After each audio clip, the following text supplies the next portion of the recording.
तुमचं अगदी मनापासून स्वागत आहे। आजच्या व्हिडिओमध्ये अतिशय महत्त्वाच्या अशा 15 किचन टिप्स पाहणार आहोत। टिप क्रमांक 1, टोमॅटो पटकन सोलण्यासाठी टोमॅटोना गरम पाण्यात 30 सेकंद बुडवून लगेच थंड पाण्यात टाका, साल सहज निघते। टिप क्रमांक 2, भात चिकट झाला असेल तर त्यामध्ये एका ब्रेडचा तुकडा टाका आणि 5 मिनिटांनी काढून टाका, भात मोकळा होईल।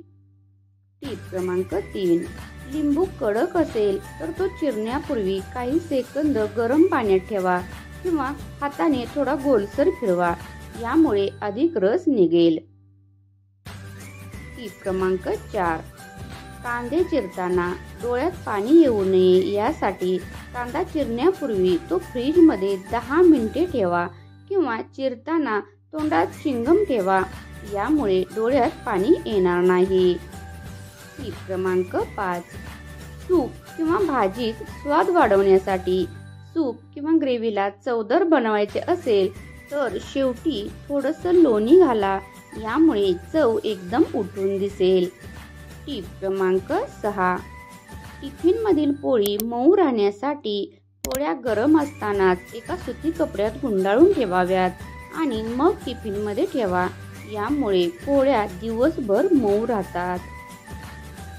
टिप क्रमांक 7, वरणाला नैसर्गिक सोनेरी रंग आणण्यासाठी डाळ शिजवताना त्यामध्ये 2 ते 3 कढीपत्त्याची पाने टाका, यामुळे वरणाला नैसर्गिक सुवर्णासारखा चमकदार रंग येतो आणि चवही वाढते।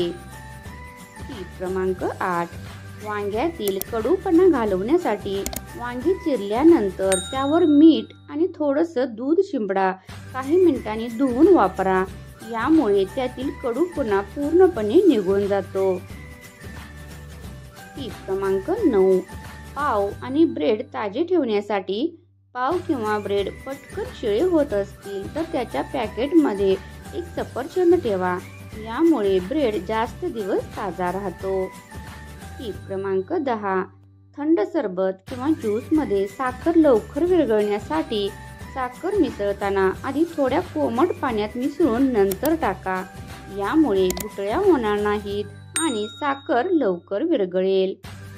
टिप क्रमांक 11, भाजी किंवा ग्रेव्ही जास्त तिखट झाली असेल तर त्यामध्ये एक छोटा बटाटा किसून टाका किंवा थोडं दही घाला, यामुळे तिखटपणा कमी होईल।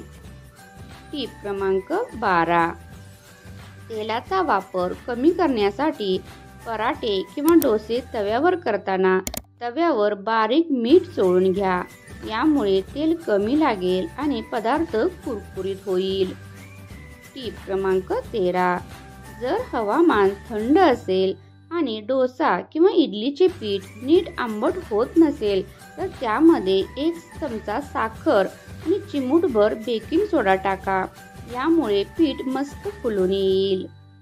टिप क्रमांक 14, लोणचं पटकन मुरावं असं वाटत असेल तर त्यामध्ये थोडंसं गरम मोहरीचं तेल टाका आणि लोणचं 2 ते 3 दिवस उन्हात ठेवा। टिप क्रमांक 15,